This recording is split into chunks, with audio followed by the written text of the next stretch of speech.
everyone. Good afternoon. I'm a little shy, not really, and that's a tough act to follow.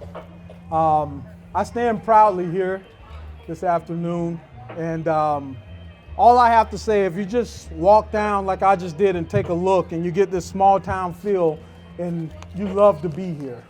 I grew up here, as Dr. Spinner said. I had the opportunity to go to Bethune-Cookman University, go over and work for the Orange County Sheriff's Office, and I'm back home, and I'm enjoying it. Now I'm going to tell you a little bit about me, and it'll all make sense in a minute. Upon returning, I had the opportunity to coach young people in this community. Then I had the opportunity when Chief Shears allowed me to join the police department as a sergeant. And then at that particular time, and this is the only time you'll ever hear me say anything about race, is when I was the first. I was the first African-American sergeant. That was the highest rank at the time. And since, Chief Brewer has promoted me to captain, which makes history. And I say that only to say this, not as a crutch, but I remember, and I'm going to talk about them in a minute. To me, that's inspiration. And that means that I'm standing on the shoulders of somebody. And it has absolutely nothing to do with race, because I'm standing on the shoulders of multiple people. Let me tell you how it started for us here in Zephyrhills. It was my great-grandfather, Rufus Riley, worked for Hercules Powder Company. He came, I don't know the exact year, sometime between 1933 and 1936. And also, that was my mother's grandfather. On my father's side, it was who I call him Papa Jake Jones. Giles, I'm sorry, Jones. I'm looking here. Giles. Papa Jake Giles came in 1933 from the railroad. So with that happening, both of my grandfathers were deacons at Macedonia Missionary Baptist Church here in Zephyrhills. And thus, in 1972, you have this young man. Grew up here, went to West Zephyrhills Elementary School. I went to Stewart Middle School and Zephyrhills High School. I had the opportunity to go play college football after I played football here at Zephyrhills, and will never forget my many years, and thus why I wanted to return. Now I'll go back to my humble beginnings with my grandparents. My grandfather worked for Hercules, as I said. My grandmother did domestic work in the community. My great-grandmother, Laura Riley. Now, Papa Jake Giles, he worked numerous jobs in the community, which included janitorial work for the post office and other things, while my great-grandmother Bessie, she worked domestic work in the community.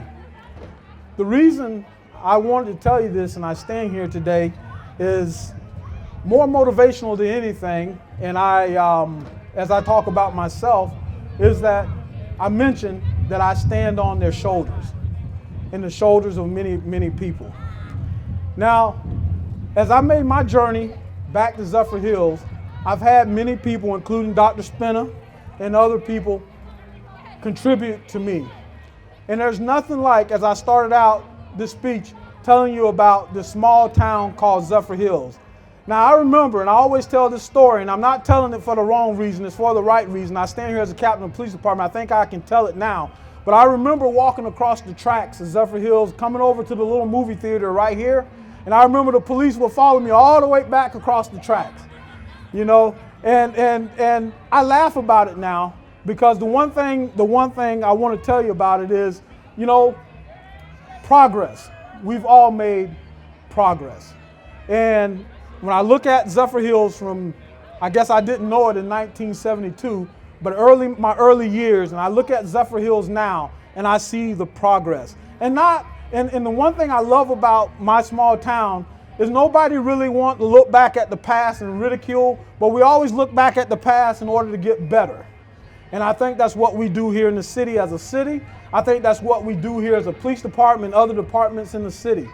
Now, there were many challenges for me in Zephyrhills. Like I said, and my grandparents that I told you about always told me this. They always told me about the water fountains that they couldn't drink out of. They tell me about the bathrooms that they couldn't use, and the restaurants they couldn't go into, but they never said it in a negative way. They always told me this, They said you strive and you keep going, and they never talk negatively about it.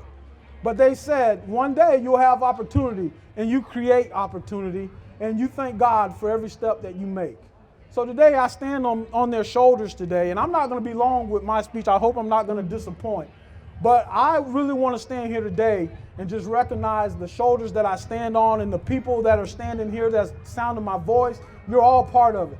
If I started naming names, I'll be here till tomorrow. I'll be here for 24 hours.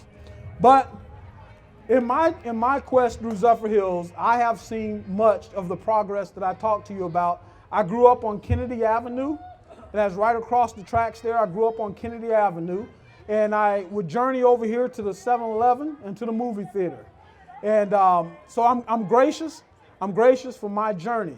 And I'm gracious that I had the opportunity to work with young people in this community, and I'm going to continue to do that. I'm gracious that I'm able to serve in the community, the first African-American captain, and you know what? I want to see many more, all races, all people, and I believe we're always better together. And so the one thing, and like I said, I hope I'm not disappointing, but my main message that I want to leave everybody that's sounding my voice is that one thing I try to always tell young people when I was a coach, as a police officer, or whatever I do, is always realize the shoulders that you stand on. And that's why I'm standing here today. Some of you that's listening to my voice, the sound of my voice, we're standing on you. I thank you. We thank you. I want to end with this, and I know it's been quick here. I want to end with this. And I always hear something that I live by. And it goes, when you're up against the trouble, meet it squarely face to face.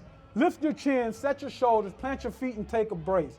When it's vain to try and dodge it, do the best that you can do. You may fail, yet you may conquer. See it through. Black may be the clouds about you, and your future may seem grim. But don't let your nerve desert you. Keep yourself in fighting trim. If the worst is bound to happen, despite all that you may do, running from it will not save you. See it through. Even hope may seem but futile when with troubles you're beset. But remember, you are working on the road that other men have met. You may fail, but fall still fighting. Don't give up, whatever you do. Eyes front, head high, to the finish, see it through. Thank you.